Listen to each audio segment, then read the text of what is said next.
Welcome, dear traders. You are watching a review of the Asian session. Lyle Brainerd, the vice chair of the US Fed, noted that right now it's very hard to see the case for a pause. We will still got a lot of work to do to get inflation down to our 2% target. And these remarks triggered a new wave of a sell-off in the stock market. However, a bit later, the US main stock indexes were able to recover, closing the session with gains. The Dow climbed by 1.33%, while the Nasdaq added 2.69%. In today's Asian session, the US stock futures continued to rise, and the S&P ASX 200 and the Nikkei 225 also managed to lift up. It appears that investors are used to high volatility. Now, let's discuss the main factors that impacted the Asian trading on June 3. High volatility is likely to persist in the stock market until inflation is taken under control. Sandven, the chief equity strategist at the Bank Wealth Management, stressed that volatility has become the norm, that the exception. Stocks are being held hostage by inflation, and for this reason any dovish statements or hints from the Fed will lead to a rise in the equity market. Weak macro stats may also be the catalyst for an increase in the US stock indexes. The ADP report for May published yesterday showed the slowest pace of job creation since the pre-pandemic recovery. Downbeat data spurred activity in the stock market, boosting risk appetite. A decline in the labor market, high interest rates and monetary policy tightening signal a greater likelihood of a soft landing. One of the main conditions for a soft landing is a less tight labor market amid an expanding economy. Currently, it's still unclear whether this scenario may come true. Perhaps the NonFarm Payrolls report, which is due today, will provide more clues. Yet many analysts point out that non-farm payrolls data no longer have a great impact on either the US stock market or the US currency. The stronger US dollar may be dangerous for the US economy. Yesterday, another leading company, Microsoft, cut its four-quarter forecast for profit. It also warned that the surging US dollar could eat into revenue more than it previously expected.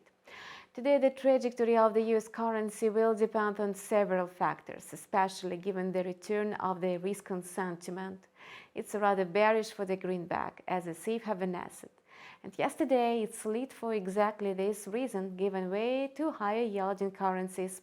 In the Asian session, the US dollar index, which gauges the strength of the currency against six major rivals, dropped to 101.76. A rally triggered by fears of a high inflation in Europe at the beginning of the week was replaced by a moderate decline. The US dollar was consolidating in the range of 101.64 and 101.80 due to mixed US economic data, the end of lockdown in China and the OPEC's decision on oil production. Currently, stocks are again taking the lead against the greenback. However, the latter is holding the upper hand against the yen. The yen is sensitive to movements of the US dollar. It's now falling because of risk appetite and a decrease in oil prices. Apart from that, the widening gap in the yields of the US and the Japanese government bonds is also weighing on the Japanese currency. The Bank of Japan is also unlikely to abandon its ultra-soft monetary policy, keeping the key rate near zero. This week, the safe haven US dollar was growing on investors' fears, while the yen lost about 2% versus the greenback. In the Asian session, the yen-dollar was rather volatile, sharply fluctuating in the intraday range of 129.66 and 130.05. Analysts do not rule out further strengthening of the US dollar. The actual level of 130.02 is very close of yesterday's three-week high of 130.24. In the short term, the 130.50 level may become the next resistance level for the dollar-yen pair. Meanwhile, the AUD USD pair approached 0.7200 However, it's still unable to reach the next peak of 0.7300. The Aussie rose considerably against the US dollar yesterday amid a risk appetite. However, today the situation has changed. The Aussie has already halted its growth as the Fed's future plans for monetary policy are still unclear and the risk sentiment is weaker, so it was trading in the narrow range of 0.7248 and 0.7287.